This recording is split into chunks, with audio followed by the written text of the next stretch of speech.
लगता है कि नहीं जी बस ऐसे ही चल चलाओ है। तो आइए सबसे पहले कैसर सगीर साहब को प्रोग्राम में खुश आमदीद कहते हैं। अस्सलाम वालेकुम कैसर भाई, कैसे हैं आप? जी वालेकुम अस्सलाम। आमिर भाई ठीक ठाक, आप कैसे हैं सब? अल्हम्दुलिल्लाह अल्हम्दुलिल्लाह। हमारे साथ शाजिया मलिक साहिबा भी जो हैं प्रोग्राम में शामिल हैं। जी शाजिया कैसे है जी, कैसे कैसे ठीक है? हैं? जी बिल्कुल ठीक ठाक। तो आज आपकी टीम जो है उसने तो आज बड़ा गंद किया है, क्यों किया जी, बताओ जरा आप। देखिए जो भी मैचेस आप खेलते हैं ना, जब आप कोई बड़ा इवेंट खेलते हैं, स्पेशली जब दुनिया की टॉप 8 टीम्स खेल रही होती हैं, इसमें पहला तो ये कि लकीली हम इस इवेंट में आ गए, वरना हम इससे आउट थे। अगर हम मेजबान ना होते तो हम इस इवेंट में शामिल ना होते, क्योंकि जो वर्ल्ड कप हुआ था इंडिया में, उसमें पाकिस्तान की परफॉर्मेंस बहुत बुरी रही थी, तो हम उस लिहाज से शामिल नहीं हो सकते थे, लेकिन चांस मिला, चले वो भी अच्छा हुआ। उसके बाद ये हुआ कि आप जब एक बड़े इवेंट में जाते हैं तो आपने प्लानिंग क्या किया गेम के लिए, ये बहुत जरूरी है। मैं समझता हूँ कि जीत हार, मैंने भी क्रिकेट बहुत खेली है, आमिर भाई ने भी, सबने खेली क्रिकेट, लेकिन जीत हार का मसला नहीं है। एक टीम में हार नहीं होता, कोई भी हो, लेकिन आप हार में भी एक मैसेज देते हैं। जब तक आप मैसेज नहीं देंगे ना, तो उस वक्त तक आपको कोई भी टीम अहमियत नहीं देगी। इवन आप बांग्लादेश के खिलाफ जाएंगे तो वो भी बुरी तरीके से आपको पिटाई करेगी, क्योंकि हर टीम को ये पता चल रहा है कि पाकिस्तान के खिलाफ 300 रन लगाना बड़ा आसान है।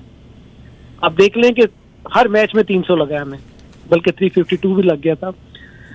तो इसमें यह कि गेम प्लान नहीं था, हमें यह भी अंदाजा नहीं है कि यार हम हार रहे हैं तो उसको इतना करीब ले जाएं कि आपका रन रेट इफेक्ट ना हो। कोई पता नहीं आगे जाकर अगर आपके लिए माहौल या चांसेस बनते हैं तो ये रन रेट बहुत बड़ी आपको बहुत बुरी तरीके से इफेक्ट करेगा। और तीसरा चीज ये होती है कि जब आप किसी टूर्नामेंट में इन होते हैं ना, मैं हमेशा कहता हूँ कि जो पहला आपका मैच है ना, उस पर सबकी नजरें होती है ज्यादा, उसके बाद एक रूटीन चलने लगती है जब तक फाइनल आता है। तो उस मैच में आपको होशियार खबरदार का सायरन बजाना चाहिए सबके लिए। टीमों को पता चलना चाहिए कि ये पाकिस्तान है और आप तो फिर डिफेंडिंग चैंपियन है। तो गेम आपने जिस तरीके से हारी है वो वन वे यानी वन साइडेड हारी है। अब मुझे कोई भी बता दे कि किस पॉइंट पर आपको महसूस हो रहा था कि पाकिस्तान ये मैच जीतेगा जिस वक्त वो खेल रहा था कुछ देर?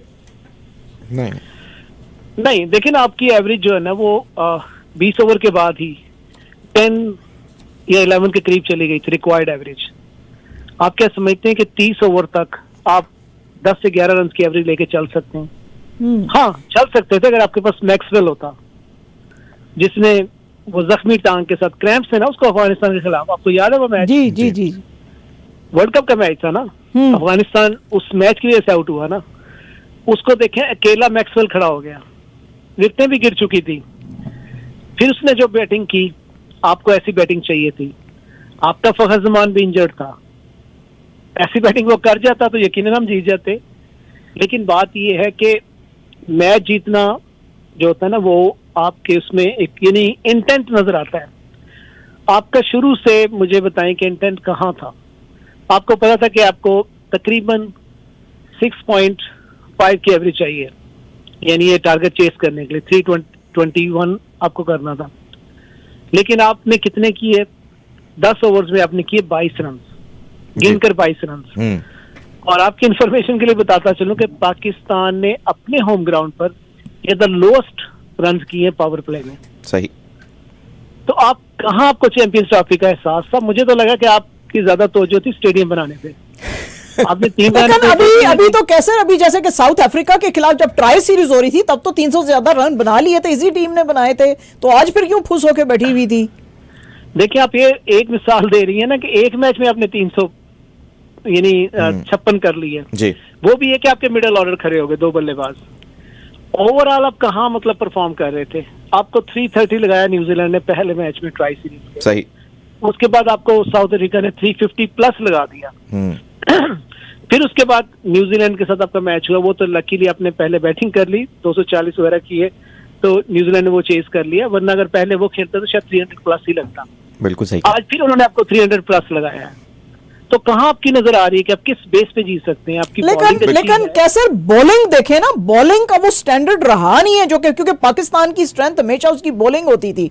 मुझे तो समझ नहीं आ रही कि ये बॉलर्स जो हैं इतने इतने बेतहाशा रन्स कैसे दे रहे हैं। इनकी बॉलिंग को क्या हुआ है? ये क्या को नशा करके बॉलिंग कर रहे हैं, कैसी कर रहे हैं कि लोग उठा के इनको मार रहे हैं? पहले तो सांस नहीं ले सकते थी इनकी बॉलिंग के ऊपर, लोग डरते थे हमसे। इंडिया के आप बैट्समैन जो हैं बड़े बड़े पुराने, उनका सुने, आप किसी की भी जो टीम है उससे सुने, हर कोई पाकिस्तान की बॉलिंग के बारे में बात करता था कि भाई जब इमरान खान था, जब वसीम अकरम था, जब ये वकार था, जब ये आमिर था, इवन जब आसिफ था, तो क्या बॉलिंग होती थी पाकिस्तान की। तो ये मुश्ताक था और थे कितने कोई थे, कादरी था, तो अब्दुल कादिर था। तो ये मतलब इस तरह के ये लड़के अब किधर चले गए हैं सारे? अब क्यों नहीं है हमारे पास ऐसी बॉलिंग? को क्या हो गया, मुझे ये नहीं समझ आ रही है। शाजिया देखिए, इस वक्त जो हालात चल रहे हैं ना, मैं अभी पिछले दिनों एक सोशल मीडिया पे किसी के वो पोस्ट देख रहा था, तो उन्होंने लिखा कि ये पहली मर्तबा इस्लामाबाद में ऐसा हुआ है कि आपके विंटर में बारिश नहीं हुई। तो मैं इसको थोड़ा सा उस तरफ किसी और तरफ नहीं ले जाना चाह रहा, लेकिन मैं आपको बता रहा हूँ कि बाज़ का आप इस तरह की हरकतें करते हैं कि आप से ऊपर वाला भी नाराज नजर आता है कि यही वो टीम है जो, मतलब यही शाहीन शाह है ना, यही हारिस रऊफ है, यही नसीम शाह है जो आपकी बॉलिंग की जान थे। लेकिन जब इनको लीड करने वाले ऐसे हो ना जिनको आप इज्जत ना कर सकें, तो फिर यकीनी बात है, यकीन करें उसका असर टीम पर पड़ता है। बिल्कुल। पर आपको नजर आ रहा है ये टीम पर असर पड़ता हुआ। वही टीम है जो आपकी स्ट्रॉन्ग टीम थी। देखिए यहाँ पर इस टीम के साथ हुआ क्या है, आपकी टीम में प्लेयर्स कब शामिल किए गए, कहाँ से शामिल किए गए, मैंने तो ऐसा पहले कभी नहीं देखा था कि आप आखिरी वक्त पे जाके चेंजेस कर रहे हैं, फलां को लें, फलां को लें, फलां को लें। कॉम्बिनेशन एक टीम का बनता है ना, टीमों को पहले से पता होता है कि यार हमने करना है, हमने इस तरीके से लेकर चलना है, सारा कुछ करना है। देखिए वही आपका मोहम्मद रिजवान कप्तान है जो मुल्तान सुल्तान का बहुत ही कामयाब कप्तान है। वो आपको बहुत, मैं रिजवान की सलाहियतों में शक नहीं करता, लेकिन होता क्या है कि मुझे खिलाड़ियों में वो इंटेंट नजर आ रहा, मुझे खिलाड़ी जो है ना वो बिल्कुल थके थके से नजर आ रहे हैं कि आप मतलब लगता ही नहीं कि आप चैंपियंस ट्रॉफी खेल रहे हैं। आपने न्यूजीलैंड से 4 मैच हार दिए यार, खुदा का खौफ करें कि इस टीम को हम नॉकआउट में यानी आईसीसी ट्रॉफी में बुरा हाल करते थे। होम ग्राउंड पे कैसे हुई, और होम ग्राउंड पर वही बात हो रही है ना कि आप उससे ऐसे दब के खेल रहे हैं। मैं भी देख रहा था वो मैच के दौरान के भी जो पाकिस्तान की स्पिन बॉलिंग की एवरेज अगर 2 थी यानी 4 थी, उनकी 2 है, यानी इतना फर्क है, यानी उनके स्पिन बॉलर आपसे बेहतर परफॉर्म कर रहे हैं। ये वक्त हम पे आना था कि हम स्पिन में दुनिया से मार खा रहे हैं। जो इवन फास्ट बॉलिंग में भी कैसर भाई, मैं ये देख रहा था स्टैट्स आज के, शाहीन शाह अफरीदी 10 ओवर कराएं 68 run, Naseem Shah 10 over 63 run, बबरार Ahmed 10 over 47 run, Haris Rauf 10 over 83 run, Khushdil Shah 7 over 40 run. Sir मतलब ये सोचें, ये तो बॉलिंग है। अच्छा, मैं अपने सामईन और नाज़रीन से कहूँ कि आप हमें सुन रहे हैं 770 AM डायल पर। अगर आप कहीं ऐसी जगह गुजर रहे हैं जहां आपको हमारा रेडियो यानी मेरी आवाज़, सबसे अच्छी आवाज़, अगर आपको सुनने में कोई प्रॉब्लम आ रही है तो आप एक नंबर डायल कर सकते हैं 647-872-4900, 647-872-4900 डायल कर सकते हैं। इसके अलावा हमारी वेबसाइट eAwaaz.com, वहाँ पर भी आप हमारा रेडियो सुन सकते हैं और हमारा टेलीविज़न देख सकते हैं। इसके अलावा हमारा eAwaaz TV तमाम ही IPTV बॉक्सेस पर उर्दू या पाकिस्तानी कैटेगरीज में सुन सकते हैं। अच्छा, यही टीम थी कैसर जो कि मोर और लेस जो कि 2023 में जो दुबई में इंडिया के खिलाफ मैच हुआ था, आप देखें सिंगल हैंडेडली 2 लड़कों ने दे कैरीड द बैट। ये देखें आप, ये जो था बाबर आजम एंड रिजवान। तो मुझे समझ नहीं आ रही है कि बाबर को क्या हो गया हुआ है, कुछ समझ नहीं आ रहा उसका। तो चलो ठीक है, बॉलिंग तो बैड है ही है, बॉलिंग तो बैड है ही, ये बैट्समैन जो है इनको क्या हो गया है? आप तो देखिए ना 2023 की बात करें, मैं आपको 2024 की बात करता हूँ, यानी अभी बल्कि पाकिस्तान की टीम बाहर खेल कर आई है। आपने ऑस्ट्रेलिया को ऑस्ट्रेलिया में हराया, आपने जिम्बाब्वे को उसके मुल्क में हराया, आपने साउथ अफ्रीका को 3-0 से हराया। तो ये तो आपके रिसेंट चीजें हैं ना सारी। हुआ क्या कि उसके बाद जब आपकी टीम वापस आई है, उसके बाद सबको नजर आया कि यार अब मेरा कोई दोस्त अजीज रिश्तेदार जो भी है वो भी इस टीम में होना चाहिए। उससे क्या होता है कि देखें सॉरी, उससे होता क्या है कि आपका आप डिमोरलाइज होते हैं। मैं आपको बताता हूँ, मैं कैप्टन था, अगर मुझे आप फोर्स करके टीम देंगे ना तो मैं दिल छोड़ जाऊंगा, क्योंकि मुझे वो टीम खिलानी है जो मैं चाहता हूँ। जो मुझे पता है कि टीम की स्ट्रेंथ है। बाहर इन्होंने इतना इनका असर रसूख नहीं था। जब टीम बाहर जाती है ना, वहां ये नहीं होते। वहां टीम आपकी सुपर क्लास खेल कर आई है जनूबी अफ्रीका को, उसकी विकेटों पर, तेज विकेटों पर आपने व्हाइट वॉश किया। लेकिन जब वही टीम वापस आई तो हर एक की नजरें इस पर हैं कि यार अब तो ये टीम कामयाब है, तो इसमें सब मेरा भी ये होना चाहिए, फलां भी होना चाहिए, फलां भी होना चाहिए। तो उससे क्या होता है कि जब आप टीम में किसी ऐसे बंदे को लाते हैं ना जो उसका हकदार नहीं है और उसको निकालते हैं जो हकदार था, तो उससे आपके बाकी खिलाड़ियों में मायूसी। तो ये जरा आप थोड़ा एक्सप्लेन करें कि कौन हकदार था और किसको निकाला गया। देखिए, मैं तो बड़ा क्लियर हूँ इस मामले में कि इसमें आप मुझे बताएं कि तैयब शाहीन की जगह बनती है कहीं? क्या परफॉर्म किया तैयब शाहीन ने? जीरो। मतलब अगर आप ये कहें कि जी आप 6 मैचों के बाद 10 मैचों के बाद एक 50 बनाते हैं तो हमारी टीम अब ऐसे बनेगी, इस तरह आप कैसे चैंपियन बन सकते हैं? उसके बाद आप फहीम अशरफ को देखें। फहीम अशरफ हमेशा से एक एवरेज प्लेयर है, कभी भी आउट क्लास नहीं रहा। ठीक है, कभी कभार 20-30 रन कर जाता है, लेकिन उसको बॉलर के तौर पर, ऑलराउंडर के तौर पर अप्लाई। आपका अब्दुल रजाक होता था जो परफॉर्म करते थे प्लेयर्स ना, आपका अजहर महमूद होता था परफॉर्म। 70 रन्स भी उसने बनाए हुए हैं सर रजाक ने। तो वही ना कि 1-साइडेड मैच जितवाए हुए हैं ना उसने, तो बहुत से दफा मतलब था ना। लेकिन अब आप ऐसे प्लेयर्स को जब लाते हैं तो आप दूसरों को ये मैसेज दे रहे हैं कि यार हमारी लाठी और हम भैंस भी हमारी है। तो फिर लाजमत है कि बहुत से प्लेयर्स में, मैं बताया ना, मुझे प्लेयर्स में मायूसी नजर आ रही। किसको होना चाहिए था टीम में इनकी जगह के, किस पे होना चाहिए था? देखिए, मैं तो इवन आपको मतलब मुमकिन है बहुत से लोग इसी से इत्तेफाक ना करें, लेकिन आप देखें ना कि आपकी जो स्ट्रेंथ है ना, मैं कहता था कि रिजवान से और चाहे बाबर से आप ओपन करवा लें। आप ये देखें कि जितने मैचेस हमने जीते ना पिछले सरफराज की, यानी उसके बाद भी, उसमें बाबर और रिजवान ही ओपन करते रहे। वो जो हमने 10 विकेटों से इंडिया को हराया था उसमें भी बाबर और रिजवान ही ओपन की थी, दोनों ने ही मैच जितवाया था। तो ये प्लेयर्स कम से कम आपको बेस बना के देते हैं। अब क्या हो रहा है कि आपका प्लेयर एक आउट हो रहा है, आपको आज कुछ समझ नहीं थी, आपने रिजवान उसको भेज दिया सऊद शकील को। जी, मतलब ये कोई तरीका? आपके पास रिजवान था, आप रिजवान को भेजे, लेकिन मुझे नहीं पता कि रिजवान को भी पीछे से कौन कंट्रोल कर रहा है, कौन पीछे से ऑर्डर कर रहा है इन चीजों के। तो बात ये होती है कि इसमें 2 ओपनर ये हैं आपके, फखर जमान है। अगर आपको फखर जमान ओपन करवानी है साथ, मैं कहता हूँ कि चलो आप रिजवान के साथ करवा दे, बाबर का नंबर आप चेंज ना करें, उसे 1 डाउन रखे। उसकी सारी जो अच्छी इनिंग्स है ना वो 1 डाउन पे हैं, तो आप उसको वहीं रहने दें। उसके बाद आप आगे ले हैं जो ना प्लेयर आपके हैं, जैसे आपका सलमान आ गया है। इवन मैं तो इवन सपोर्ट करूंगा कि तैयब शाहीन से तो आपका इफ्तिखार अच्छा था, जिसे हम चाचा इफ्तिखार कहते हैं जी। कम से कम वो छक्के लगाता था, आपकी बहुत सी इनिंग्स उसने आपको मैच जितवाए। आप उस पर प्रेफर करके तैयब शाहीन को खिलाए जा रहे हैं, कब से वो कुछ भी नहीं कर पा रहा। कभी आप उसको कामरान गुलाम को ले आते हैं, कभी आप किसी और को ले आते हैं। तो ये मिडिल ऑर्डर में कैसर भाई स्ट्रगल हो रही है, आप देख रहे हैं वो मुझे ऐसा लगता है, आई एम वेरी पॉजिटिव।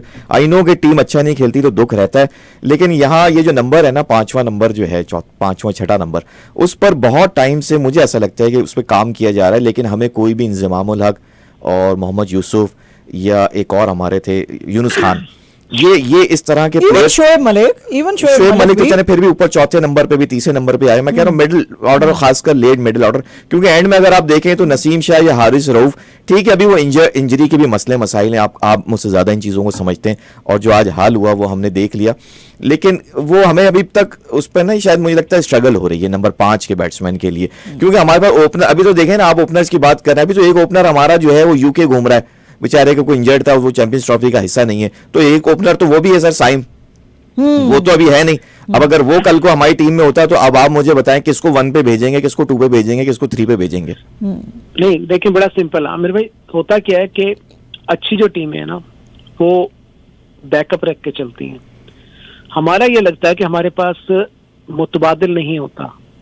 जैसे ही एक आपका प्लेयर आपका इंजर्ड हुआ ना, उसके बाद आपके पास कोई मुतबादिल नहीं है। आप देखें दुनिया में आज तक जिस टीम ने सबसे ज्यादा वर्ल्ड कप जीते हैं वो ऑस्ट्रेलिया जी, 6 मरतबा वर्ल्ड कप जीता है वो। हम तो एक को याद करते हैं ना, 92 को ही, वो 6 मरतबा जीत चुके हैं वर्ल्ड कप, हैट्रिक भी की है मेरे ख्याल उन्होंने जीतने की, वर्ल्ड कप जीतने की। कभी आप उनको स्टडी करें, आप उनके प्लेयर्स को देखें, एक प्लेयर हटता है दूसरा आता है। कभी आपने महसूस किया कि गैप आया उस परफॉर्मेंस में? क्यों? क्योंकि प्लानिंग होती है, वहां कोई बंदा कंट्रोल नहीं करता कि आपका पीसीबी का चेयरमैन आ गया, वो अब एक जिम्मेदारी और भी है, उधर भी है, वो जिसको दिल चाह रहा निकाल रहा है, जिसको दिल चाह रहा रख रहा है। ऐसे नहीं होता। कि वैसे होता तो फिर परफॉर्मेंस भी ऐसी ही होती है। आप सेटल ही नहीं होने देते लोगों को।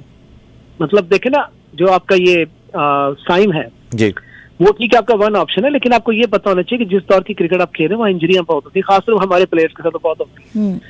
जब इंजरीज होती हैं तो फिर आप उस वक्त इतने बड़े इवेंट में आप जा रहे हैं, एकदम से आपके दोनों ओपनर इंजर्ड हो गए, आप क्या करेंगे? आपके पास मुतबादिल नहीं है, क्योंकि आप मतलब जो है ना वो हर वक्त अपनी मर्जी से टीम बनाते हैं, मर्जी से उसको चलाते हैं और टीम सेट हो ही नहीं पाती। लेकिन तो ये लेकिन मसला कैसर है भाई ना। आपकी बात को यहाँ माजरत, लेकिन आप देखें तो ओपनर्स हमारे पास कुछ ज्यादा ही जमा हो गए ना। मतलब आप साइम को देख लें, सऊद शकील देख लें, फिर बाबर और रिजवान इटसेल्फ अगर आप ओपनर देख लेते हैं वो खेलते हैं, फिर फखर जमान जाहिर है उनकी भी आज 100% फिटनेस नहीं थी इसीलिए वो भी नीचे आए। मुझे जो मेरा अपना पॉइंट्स वही है, ओपनर्स के पे हमारे पास बहुत बैकअप है। हमारा बैकअप का इशू आ रहा है मतलब मिडिल ऑर्डर बैट्समैन और लेट मिडिल ऑर्डर बैट्समैन, यानी 5, 6, 7 नंबर, ये नंबर ऐसे हैं जहां हमें कोई भी प्लेयर अब तक वैसा नहीं मिल रहा जो स्ट्राइक रेट को भी अपना देखे। आज आपने देखा है कितनी तो डॉट बॉल्स हैं, तो ये इस मतलब आप डॉट बॉल सोचे से भी आते हैं इस डॉट बॉल पर तो बड़ा मतलब ये तो बड़ा इंटरेस्टिंग टॉपिक हाँ, है। बहुत ही जो आप बात कर रहे हैं उसमें देखिए मेरी बात सुने, जी। इसमें होता क्या है कि आपके पास चाहे 50 ओपनर हैं, मुझे बताएं कि वो ओपनर कहाँ हैं। आप और ओपनर खेल रहे हैं, सऊद शकील खेल रहा नहीं, है, नहीं, बाबर आजम है, मेरी बात- रिजवान है, मेरी फखर बात जमान है, 4 तो ओपनर आपके वो ऊपर के 4 नंबर नहीं, जो है वो ओपनर ही हैं। देखिए मेरी बात सुने, अगर आप ओपन करने वाले को ओपनर कहते हैं ना तो मैं उससे एग्री नहीं करता। नहीं वो एज ए बैट्समैन कहता खेलते हूं- रहे ना ओपन। नहीं सुन लेना, देखें कि सऊद शकील को कब आपने ओपनिंग करते देखा है? आज देखा था, बताएं मुझे, याद करवाएं कब करवाया आपने, कब किया उसने ओपनिंग? तो उसको तैयार कर रहे हैं ना ऑल्टरनेट के लिए। नहीं सर, अल्टरनेट आप चैंपियंस ट्रॉफी के मैच में नहीं करते तैयार, आप बाद में तैयार करते हैं। आप जिम्बाब्वे के खिलाफ तैयार करें, बाकियों के खिलाफ तैयार करें, लेकिन आप इस तरह के मैच में जाके एक्सपेरिमेंट नहीं करते। मैं ये कहता हूँ कि देखिए आपका, बाकी लोग हो सकता है उसको बहुत एतराज भी करते हैं, सब कुछ करते हैं, लेकिन मैं समझता हूँ इनसे बेहतर रिलायबल प्लेयर आपका इमाम उल हक है, जो आपके हर दूसरे तीसरे मैच में स्कोर करता है। जी, आप ये देखें कि टीम का मसला ये हो रहा है इस वक्त कि हम ओपन में जहां से हमारी स्ट्रेंथ थी ना, हमारी स्ट्रेंथ क्या थी कि हम ऊपर से विकेटें बचाते थे और बाद में पिटाई करते थे आकर। अब आपकी विकेटें ऊपर से गिरना शुरू हो गई हैं, 22 पर आपका 2 आउट हो गए, ठीक है। ये तो हम हमेशा से ऐसे ही करते थे कि 30 ओवर में जाके 130 करते थे, फिर उसके बाद जाके आगे तेज हम 300 तक भी ले जाते थे स्कोर जो भी था। लेकिन मसला क्या हो रहा है कि अब देखिए आज का मैच देखिए, न्यूजीलैंड ने, उनका पता प्लान किया था, बल्कि उनके उसने कैप्टन ने कहा भी ये बात, लेथम, हम तो सोच रहे थे 260 से 280 तक मैक्सिमम, आपने करवा दिया 320। जी, तो ये देखिए ना कि मसला गड़बड़ कहाँ पे है कि वो जो खुद नहीं सोच रहे, आपने उनको ऐसा खुलकर खेलने का मौका दिया, मैच आपने लूज कहाँ किया? दिल साडा वड्डा है ना, ਅਸੀਂ कहने साडे बड़े वो खेलो मारो सानू और मारो कोई नहीं। देखिए आपने डेथ ओवर्स में जाके मैच लूज किया जब आप बॉलिंग कर रहे जी। थे, आखिरी 10 ओवर में जो रन आपने दिए ना वही आप मैच बाहर हुए उससे ना। बिल्कुल ठीक है, चलो वो आपने दे दिए। उसके बाद गेम प्लान क्या था कि अब आपको ये भी पता है कि हमने 6.25 की 6.5 की एवरेज लेकर चलना है, जी, लेकिन आप फिर फंस कर खेल रहे हैं, 22 पर 1 कर रहे हैं। फिर दूसरा मुझे बताएं कि वही विकेट थी, ये बाबर आजम के लिए डिफरेंट क्यों थी और सलमान आगा जो उसके साथ खेल रहा था उसके लिए डिफरेंट क्यों थी? नहीं सर प्लेयर डिफरेंट है ना, 2 प्लेयर डिफरेंट है, प्लेयर तो हमेशा डिफरेंट होते हैं ना। तो उनके लिए डिफरेंट पिच होगी, जाहिर है एक को पिच आसान लग रही होगी, एक को मुश्किल लग रही होगी, इसमें तो कोई मतलब नहीं क्लोनिंग नहीं करते आप। देखिए असल बात क्या होती है, मसला ये होता है कि बेखौफ होकर खेलना ना, ये आपकी डिमांड है आजकल के दौर की। आप बोल्ड होकर खेलें। सर हमारे पास बस हमें मानने की जरूरत है कि शाहिद अफरीदी हमारे पास अब कोई भी नहीं है। We don't have any Shahid Afridi at the moment. बस नहीं शाहिद अफरीदी नहीं। देखिए मैं आपको चंद प्लेयर कैसी मिसाल दे सकता हूँ। मैं इवन आपको फिर बात करता हूँ कि मैं इस ऐसे से उसमें इफ्तिखार को वो दूंगा, क्योंकि इफ्तिखार अच्छी हिटिंग कर सकता था, बॉलर भी था, जो भी था। मतलब आप क्यों एक्सपेरिमेंट के लिए नया सर भाई मैं इस पे थोड़ा सा माजरत के साथ डिसएग्री करूंगा, मलिक आपका अब नहीं है सर वही बात है। प्रॉब्लम ये है कि इतनी तेज हो गई है क्रिकेट, हो गई है इतनी डिमांडिंग हो गई है। देखें अब फिटनेस और दूसरी चीजें इतनी मैटर करती हैं। अब आप जो नाम ले रहे हैं वही बात है ना, अक्सर लोग नाम लेते हैं, मैं किसी नथिंग पर्सनल, कि इमरान खान के जैसे टाइम, भाई अब टाइम गुजर गया यार, we have to move on, we have to move on with the Iftikhar, we have to move from Shoaib Malik. देखिए। हमें नए प्लेयर बनाने, चाहे आज खराब खेल रहे हैं कल को खेलेंगे, खेल लेंगे। मैं आई एम वेरी पॉजिटिव कि ठीक है हम हार गए, आज बहुत बुरा मैच खेला, इस पर कोई शक ही नहीं है। लेकिन अब हम ये बोलेंगे जी पहले वाले प्लेयर यूनुस खान को ले आओ, मोहम्मद यूसुफ को ले आओ, या इमरान खान को जेल से निकाल के ले आओ, उसने वर्ल्ड कप जिताया, ये पॉसिबल नहीं है। We have to think about कि हमने आगे जाना है, हम पीछे से कुछ नहीं होगा। नहीं नहीं, ये तो रोल मॉडल्स है ना, ये तो रोल मॉडल्स है। नहीं, उन्हें हम ला नहीं सकते अब, ला तो सकते ही नहीं है, वो रोल मॉडल्स हैं कि उस तरह की गेम अब करती नहीं है team. That's what we are trying to say कि अब वैसी टीम जो है वो ना तो वैसी बॉलिंग है, ना तो वैसे जो है वो बैट्समैन है, ना वैसे बैटिंग हो रही है। इंशाल्लाह हो जाएगा। कैसे भाई, अभी तो इब्तिदाई इश्क के आगे देखें होता है क्या। अभी हम कह रहे हैं हमारे मुल्क में आए, हम हॉस्पिटैलिटी दिखा रहे हैं। भाई आपने देखें दो चीजें नहीं करनी है। सबसे पहली चीज घबराना नहीं है। तो इंशाल्लाह पाकिस्तान टीम जो है वो कहीं भी, आपको पता है सर, हमेशा अंडरडॉग रह के ही अच्छा प्ले किया। ये एक मजा भी है। आज जो मैच हुआ मुझे बहुत दुख हुआ, मतलब इतना स्कोर आखिरी, मतलब हमारे बेस्ट बॉलर्स ने जो है आखिरी 10 ओवर में कुछ 125-150 रन जो है वो मार खा गए। उसके बाद बाबर आजम देखें तो 90 बॉल्स पे कुछ 57-58 रन बनाए, सबका 58-50 स्ट्राइक रेट, 50-60-70 स्ट्राइक रेट है हमारे बैट्समैन का। तो वो बहरहाल दुख होता है, लेकिन इंशाल्लाह सर आप उम्मीद रखें, अभी तो आगे मैच और भी हैं और 23 तारीख के लिए तैयार रहिए। आमिर भाई, मैं जो ना इस चीज से एग्री नहीं करता कि मतलब उम्मीद रखें। उम्मीद रखनी पड़ेगी आपके पास, आपके देखें उम्मीद तो हमेशा होती है, लेकिन असल मसला ये होता है कि आप उस जो ना मौके को जाया क्यों कर रहे हैं। आप क्यों हमेशा सोचते हैं कि हम आगे जाके कर लेंगे, आगे जाके अपनी कितनी दफा नहीं किया। आपको पता है आप एज पे हैं इस वक्त, आप इस वक्त एज पर हैं बिल्कुल जी। आप अगला मैच हार कर बाहर हो जाएंगे। सही कह रहे हैं, 100 ना करे, मतलब अगर होता है तो नहीं सर, बांग्लादेश को हरा देंगे। आपको पता है ये टूर्नामेंट, मुझे तो नहीं लगता कि बांग्लादेश को या जो है वो अफगानिस्तान अभी को तो हरा इंडिया सकते हैं। के साथ इंडिया के साथ मुझे नहीं लगता कि किसी को भी हम हरा सकते हैं, जो हालत आज देखी है मैंने पतरीन की। बहरहाल एनीवेज, मसला क्या है, मसला सिर्फ ये है मेरा, मतलब ये है कि गेम प्लान करें। ये जो यार आप ये ना कहना कि इसके लिए प्लेयर, बात है कि प्लान करें। और आपको देखें जो आपने 352 चेस किया था ना जनूबी अफ्रीका के खिलाफ, उसमें फखर और बाबर तेज खेले थे, 80-90 रन उन्होंने बनाए थे अपने शुरू के पावर प्ले में। जब भी आपने वो बड़ा टोटल चेस किया था, तो यही होना चाहिए कि आप शुरू से तेज लेकर चलें, बाद में ठीक है विकेट गिरती है, आप स्लो हो जाते हैं बीच में जाकर, लेकिन आप इतना बड़ा टारगेट 10 ओवर में 22 रन बना के नहीं चेस कर। चलो ठीक है Qaiser, thank you very much for talking to us. हम बिल्कुल आपके साथ फिर भी जुड़ेंगे नेक्स्ट वीक फिर से इंशाल्लाह, and then we are going to talk more cricket. तो इंशाल्लाह सर कैसर भाई दिल ना छोड़ें। 23 तारीख को आप देखिएगा, यही टीम आपको डिफरेंट स्पार्क में नजर आएगी इंशाल्लाह। मैं भी यही चाहता हूँ, थैंक यू फॉर नाउ। बहुत शुक्रिया कैसर भाई हमारे साथ जुड़ने के लिए। और सर आपने, मैंने कहा ना, बिल्कुल घबराना नहीं है, इंशाल्लाह एब्सोल्युटली नॉट। देखिए अभी मजा नहीं आता। देखिए अगर पाकिस्तान टीम जीत जाती ना तो आप इतनी बातें नहीं करते, लेकिन अभी हारी है तो टाउन क्या, टॉक ऑफ द टाउन है। हर बंदा बात कर रहा है, क्या हो गया बाबर को, क्या हो गया शाहीन को, क्या हो गया नसीम शाह को। बहुत गंदी, आज तो शाहीन ने इतनी कोई गंदी बॉलिंग की है। एक